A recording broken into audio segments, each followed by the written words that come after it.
Hello, my friends. Welcome. My name is Joe. This is the Joe Martino Show, and today we are going to talk about, we're going to start talking about what does it mean to deal with racism in America? How do we interact with it? How do we improve it? And what is the experience of people who are experiencing racism?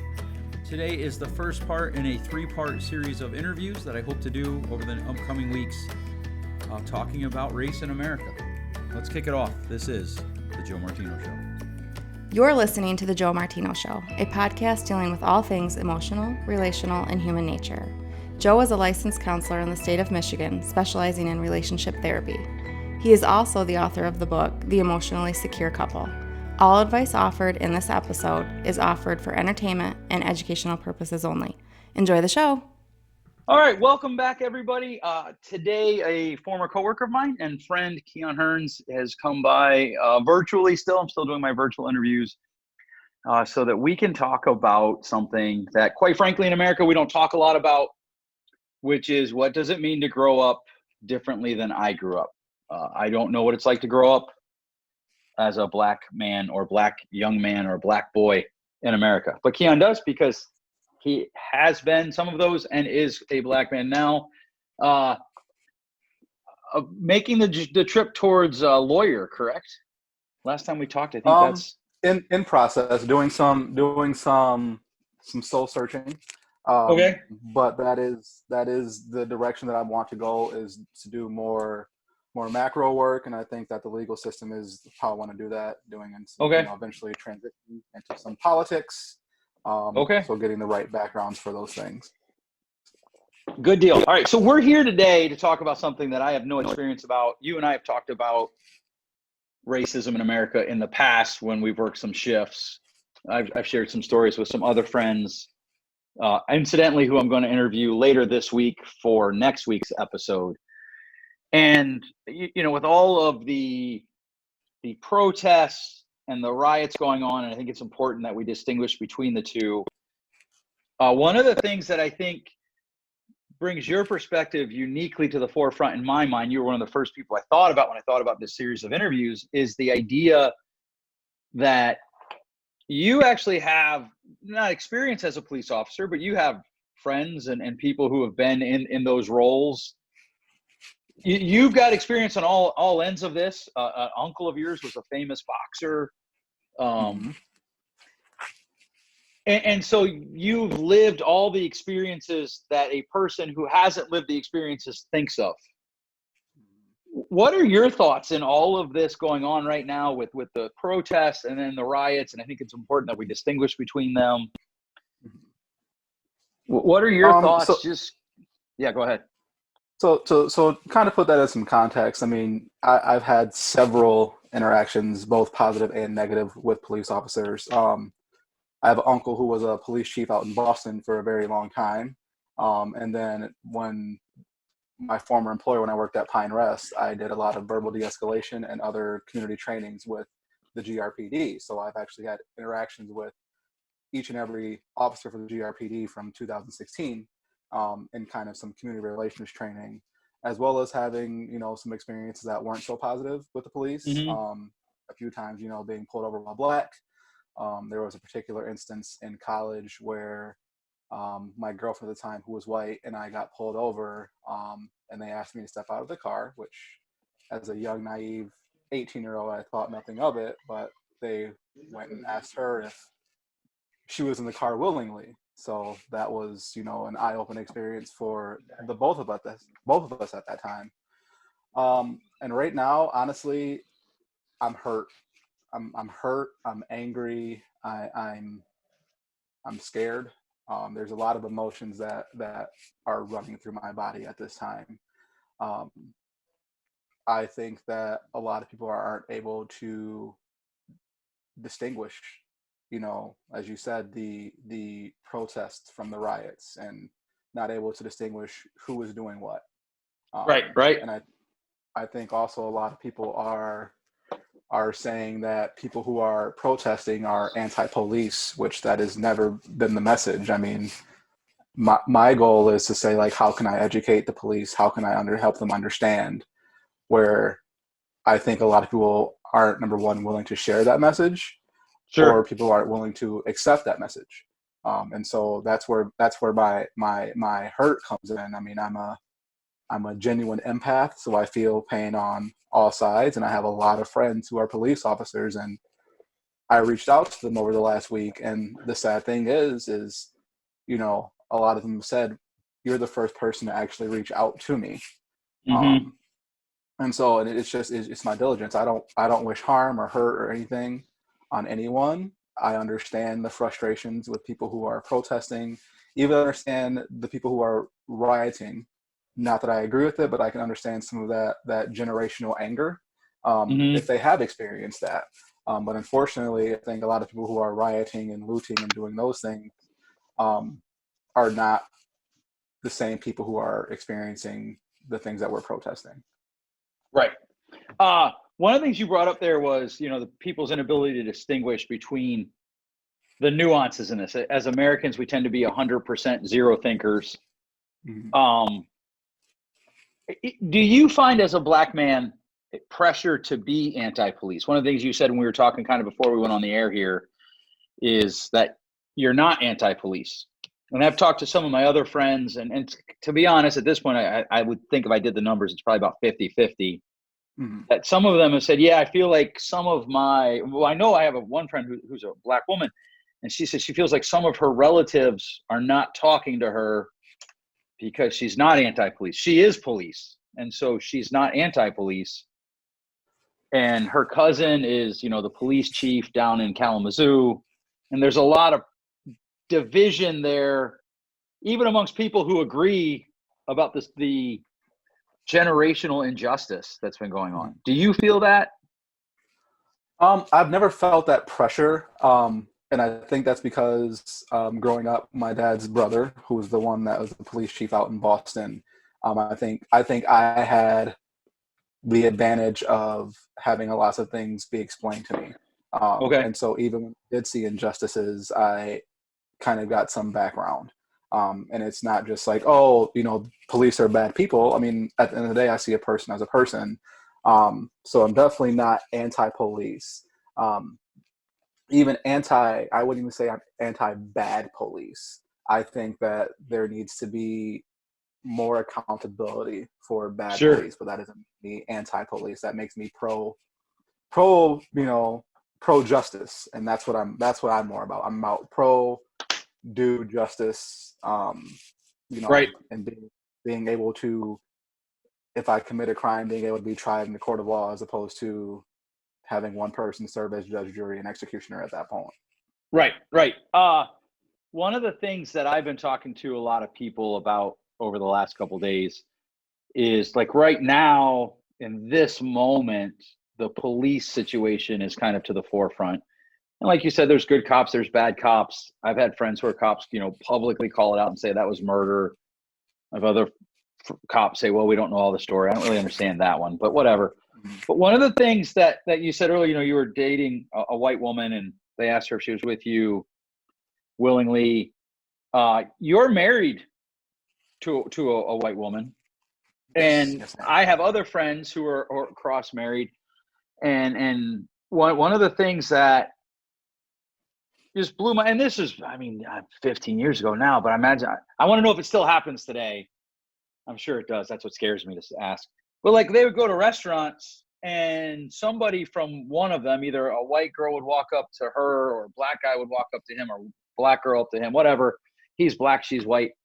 What's the matter? Aren't our people good enough for you? Stuff that I never think about when I'm out with my wife. I imagine you have some of those experiences, and I imagine most of my listeners that wouldn't be on their radar. My hope for today's episode is that we can raise awareness for good people who are just uneducated. Mm-hmm. And I won't name names, but I've had a lot of experiences throughout my life with that. When I went to college, again, fresh-faced 17-year-old boy from Ypsi, leaving his home, and just opened my world to a lot of new things. But I remember when I first started dating my girlfriend from college, And we had gone home for a barbecue.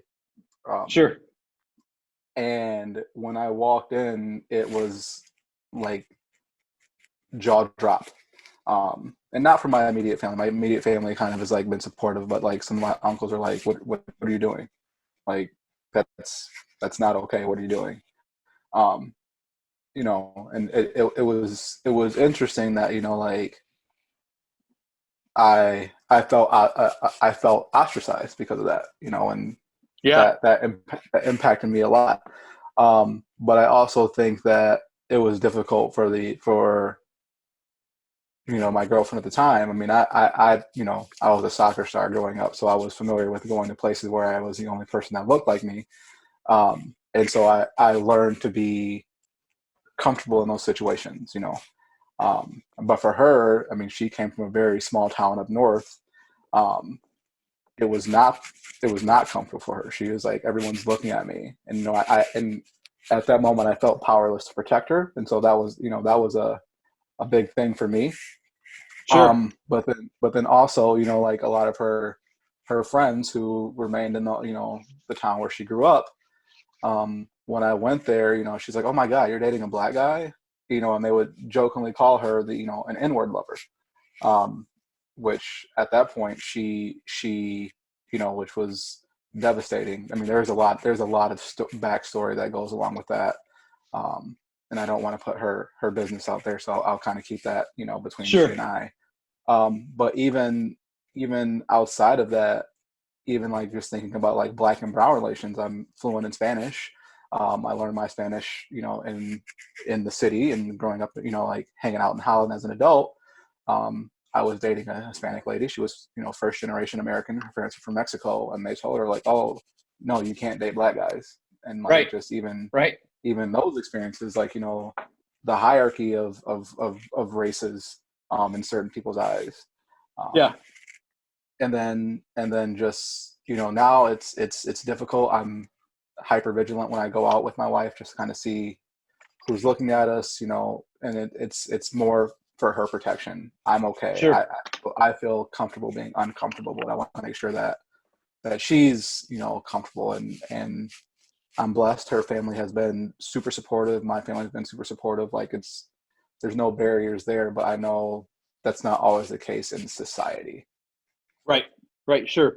If you could, you know, one of the things, so I grew up in a very small community. I had, you know, Latino friends, Hispanic friends. I didn't really have any black friends till college.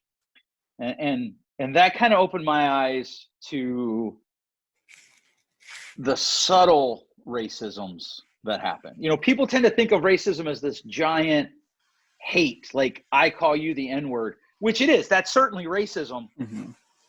But that's like saying that all fires that destroy a house are arson. Mm-hmm. Sometimes it's neglect and little fires. And, Mm-hmm. and I think that people often miss out on the almost hidden subtle racism that, like, if I was watching you interact with somebody across the room, I might not know that they're doing something racist. But if Mm-hmm. I could hear what they're saying, they would be.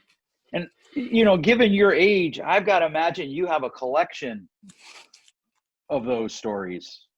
I mean, I do. And you know, it's funny throughout this, you know, the last few days with everything going on in Grand Rapids, you know, I've had a lot of memories, you know, triggered. And so I think about it. I think about, you know, the first time I was called the N-word, I was in the third grade. Sure. And it was another kid in my classroom. We were looking at a map of Africa, and he was pointing at the country of Niger and said, "Hey, look, it says N-word just like you." Um, and I was just like it was almost like that. No, like that's, you know, that's not real. Right. Like, Right. and I remember just like I remember being so overwhelmed with anger, but like not knowing why I was so mad. Um, Sure. and that was like the first time, and then just, I mean, throughout high school, the microaggressions, you know, like, oh, you know, I dabbled in some private schools, you know, they're like, oh, well, you're here because you're an athlete. I'm like, I'm actually really freaking smart. And they're like, no, you're good at, you know, you're good at sports. That's why you're, you know, you're allowed here. Right. And so that, I mean, like, I think of all the times that on the soccer bus where the kids thought it was funny, like, hey, Keon, look, inward, inward. I'm like, oh, okay, why is that humorous to you? And like, Right. you know, one of those guys that was like this, the salutatorian of our school. And I was like, that's, like, you're the second smartest kid in our school. And like, this is the language that you think is funny to you. Like, why is that okay? Was he the second smartest kid to you? No, not at Oh, all. okay. Not at Okay. all. For those of you who don't know, Keon is being humble. That might be a true statement, but he's being humble. He's a very intelligent man. Yeah. Um, Except for and sorry, I couldn't resist. No, it's okay. It's okay. And just thinking of college, like, as Joe said, I was pretty smart in school. I did really well. Got scholarships to several major universities. At the time when I graduated high school, I was 17, so I really didn't want to leave Michigan. So I chose to come to Grand Valley because it was a place that was, really close to me, in regards to like a 2-hour drive back to Ypsilanti, which is my hometown. So close enough where I could drive there, but also far enough so my parents wouldn't just pop up on me at any time. My dad really wanted me to go to Michigan because he was like, I can come to your dorm room all the time. And I'm like, I think I would like some independence. So chose to go the Grand Valley route. And my sister had some ties to Grand Rapids, so it wasn't unfamiliar to me. Sure. But I was in the honors college my freshman year. I was in the honors program the entire time, but they had their own building when I was in there my freshman and sophomore year at Grand Valley. So it was, the people who are recognized as like, okay, these are people who are great scholars and things like that came that are at our university. And I remember there was only 3 black males that lived in that building, of the like 400 people that were in there. And we quickly recognized each other as like, okay, like, yep, we're the only ones here. Not that I formed friendships or anything like that, but just, being aware of my surroundings. But I remember hearing several times that year, like, oh, you're only here because you're black. Like, oh, they had to bring you guys, you have to give you a scholarship because you're black. And I'm like, Grand Valley. Yeah. And it was peers in the honors program that were saying that to me, right. like, and Grand Valley is known for they try to be known for their progressive position in life. Yeah. And, they refuse to believe that, oh no, he's as smart as me. He's here because he's black, not because he's smart like me. Right. And even, right. It may have been my sophomore year. I had one professor who would consistently lose only my work. And was like, oh, well, you didn't turn this in, or no, you didn't take this test. And I'm like, I took the test in front of you. And it actually got to the point where the student body president filed a complaint on my behalf, because she was also in the honors college, because he just refused to believe that the work I was doing was mine. And at 18, like, I was filled with rage, like, not wanting to believe that it was race based, like, sure. And it's like, it's hard because as a person that does experience microaggressions and racism, like, is exhausting to think like, man, is this really why? Is this really why? Like, is this really going on? Like, you're in denial, but like, the person pointed out, they're like, yeah, this isn't happening to anybody else. Like, this isn't happening to anybody else. We're all in the same classroom. You're walking in with your paper in hand, and he said he didn't get it. Right. Or you didn't turn it in. And like, right. And this is like 2009, 2010? 2002. Okay. Yeah, 2002. So, that's insane when you think about that. That's, this century. Mm-hmm. And that's why, the thing is, and when he'd say, oh, you didn't turn it in, I'm like, all right, we'll have another copy, like, and that was my solution. Like, you know what, I don't want to play your game. And she's like, the student by her's like, no, this isn't right. Like, I'm gonna do something about it, because like, it goes to kind of alludes to now. Like, sometimes we feel powerless to make a change. Sure. And I think that's kind of how I felt at that time. Like, you know what? I'm gonna find the best way around it. I'll make sure I print 2 copies off, or I'll save an extra one. I can go up and go upstairs and grab it. I can do all these other things. And she's like, well, you shouldn't have to do those things. Right. Because nobody else has to. Yeah. Right. Yeah. One of the things that when you share those stories, one of the things that I think people who don't live it, and my history is immigration to America from my relatives. My grandmother and grandfather were born in Italy. My parents moved over here. And growing up, I saw some anti-Italian sentiment. I think we talked about the baseball game I went to one time. The guy hated Mickey Morandini, and my neighbor called my grandmother a spaghetti bender, and she actually hit my neighbor with an iron skillet, because she couldn't believe she would call him that. And when I think of those stories, there is a uprising in me. And I think I try to think, what would it be like to, instead of being Joe Martino, being Jim Hearns or Joe Hearns, and starting out in 3rd grade, 2nd grade, 1st grade, just regular accumulations of, oh, you're here because you're black. You got a scholarship. Where people just dismiss your hard work, where people call you the N-word, nappy or other words. I think one of the things that people that don't live that life, they fail to understand is that triggering effect you talked about earlier. I know you and I both have training as counselors, but I think the average person, I actually had a white man tell me 2 weeks ago, racism isn't in America anymore. And he was serious. Like, he wasn't being facetious. And I said, not only is it in America, but it happens on the regular. Can you address, because this is a long way to get to this question, I apologize. Can you address what it's like? Try to help my listeners understand, what is it like to just be able to be 35 and have hundreds of incidents that remind you the microaggressions, the whatever the opposite of that is, the blatant aggressions. I mean, it's exhausting, and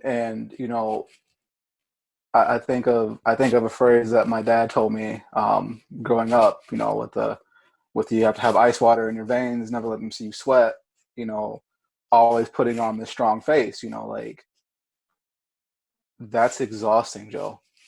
Sure. I think of like, I had a conversation. I went into my office the other day and I was talking to one of my coworkers, and she's emotional and I'm usually pretty stoic, and she's like, "How are you feeling?" And I'm like, "I'm angry." And she's like, "That's scary to me that you're always so angry, but you don't show it." Sure. And I say there's a lot of times where I don't have the space to show it, because if I show my anger, then I'm the angry black man that can't handle pressure. Or right. Like, oh, see, he's going to blame race. He's going to play the race card. I'm like, no, like, it's been going on for 28 of my 36 years on this earth that I've been dealing with, anger, dealing with racism, dealing with microaggressions, being the only person that looks like me in so many rooms, and then being people's black friend that they want to refer to. And I'm like, you really don't know my experience. So you're telling me, like, oh, and some of my best friends have said, like, oh, racism is a real look, because Keon did. Look what happened. Look at Keon. And I'm like, you are dismissing the journey. Like, you're dismissing my journey all the time. Right. And I think about a couple other things I didn't allude to earlier. The famous joke on the bus from any sport was, "Hey, it's dark. Keon, if you close your eyes, we won't be able to see you." That was probably one of my least favorites. But even dealing now, Joe, I was counting today. I was outside playing basketball, just mentally preparing for this conversation. And I was thinking, I was like, man, I've been told that I'm not black over 11 times in the last calendar year. Right. And, oh, you don't act like a black guy, or you don't talk like a black guy.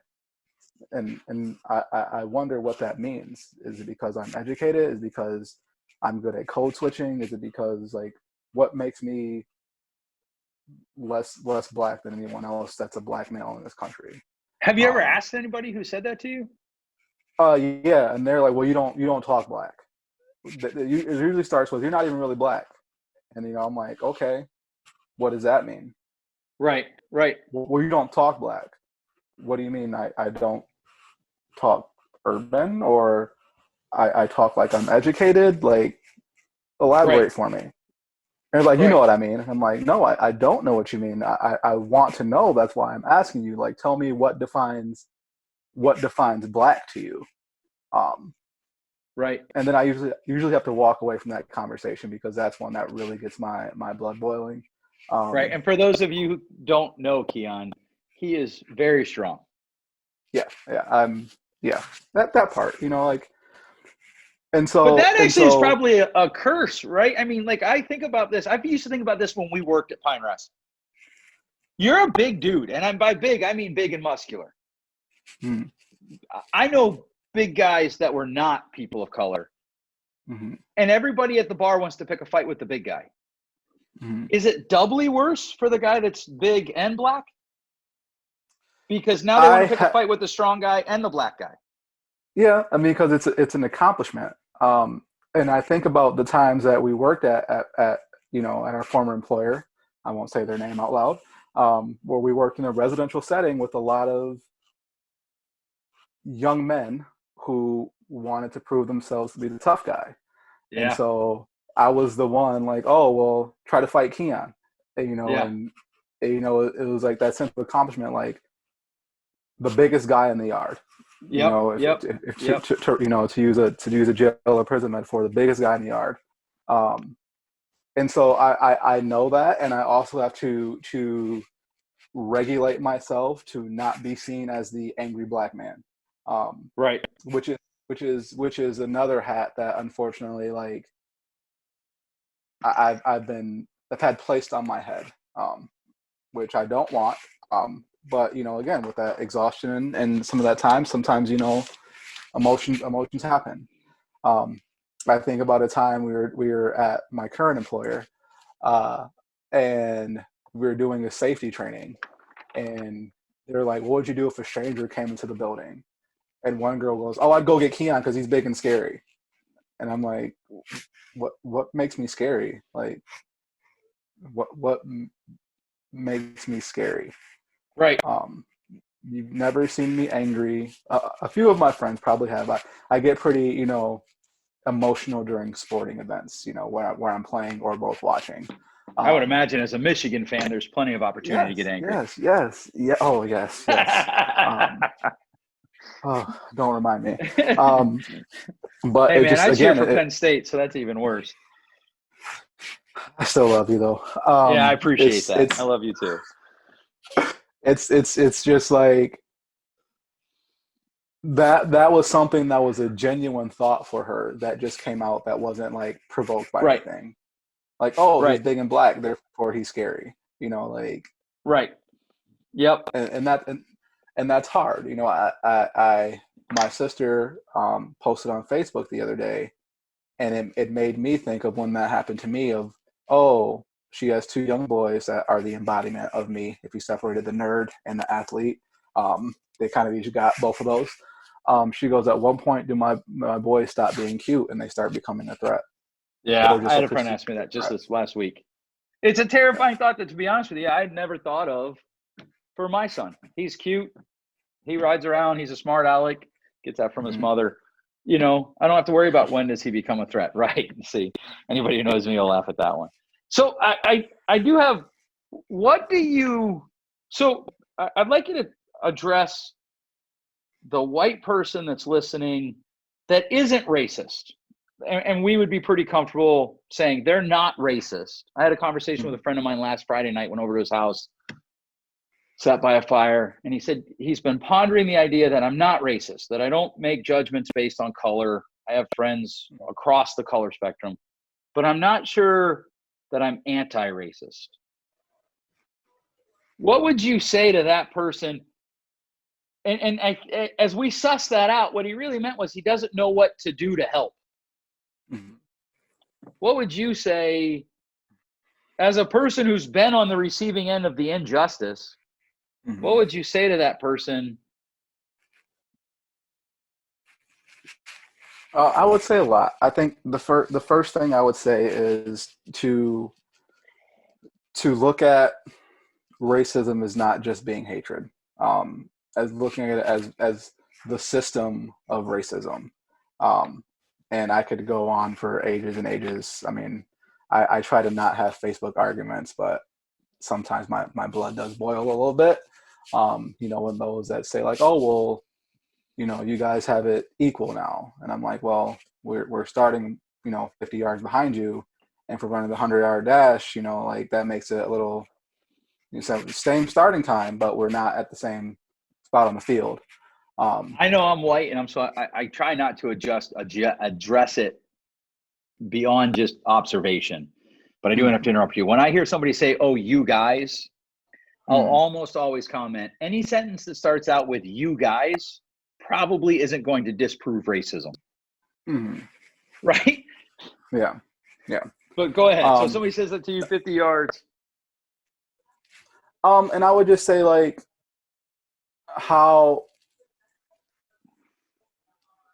who so I'm gonna take it from a personal standpoint because I don't want to address the system. I want to say like if someone came to me and said like, okay, how do I know that I'm not racist, or how do I know that I'm anti-racist? And I said, I would ask them, how willing are you to be an active listener?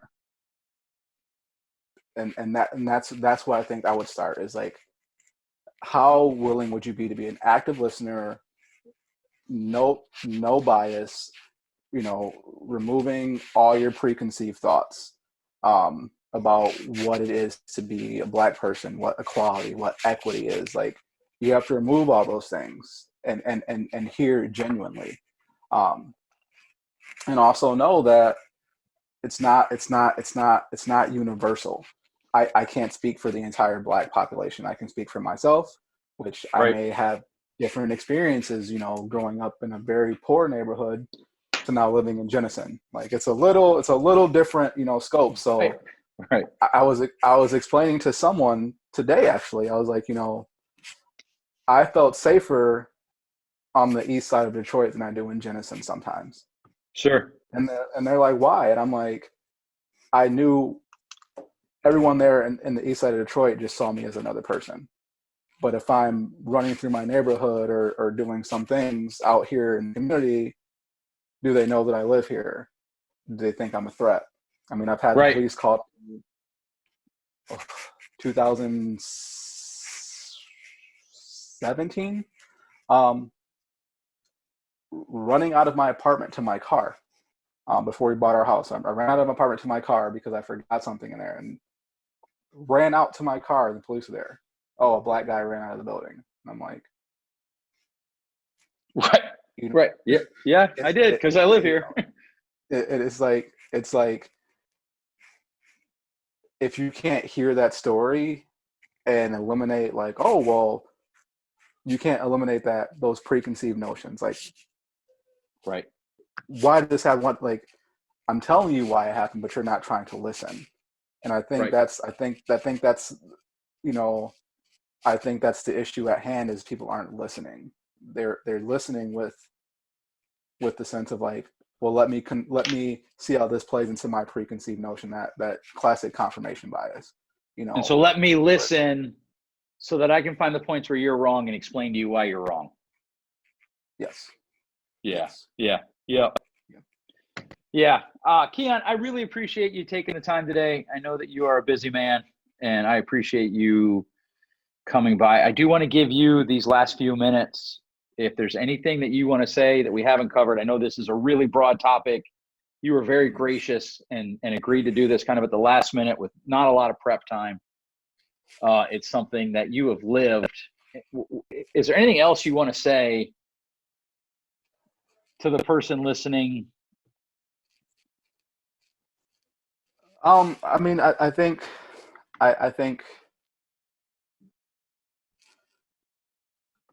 I'll say this, and it might be controversial, but it's genuine and from my heart.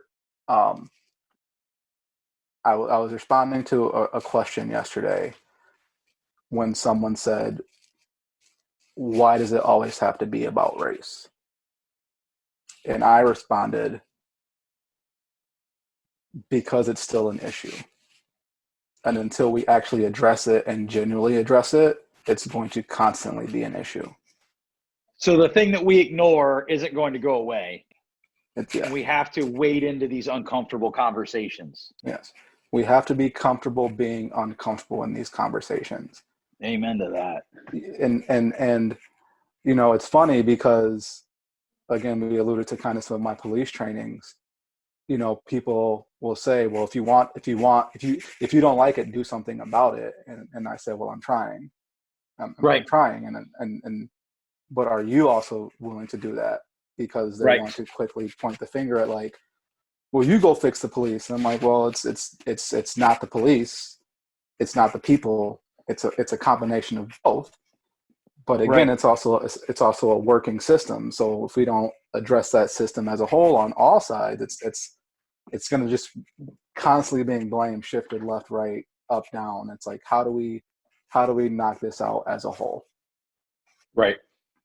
And I think that's, one of the things that I talk to people a lot about is, until we're willing to listen to the place where we can feel the tension in our heart and our soul and live with it, and at the same time just stand up to whatever comes up next. No, that's wrong. And I'm afraid that society is pushing us to the middle. Like, just don't call anything wrong. Just keep your head down and go to work. And there are some places that's appropriate. This is not one of them, in my opinion. No, I mean, it's not, and it's got to be addressed, and it's got to be addressed in a way that's humane. It's got to be addressed in a way that people start to look at new information and adapt. Yes, because make changes. I think people are not willing to accept anything that's new, and aren't willing to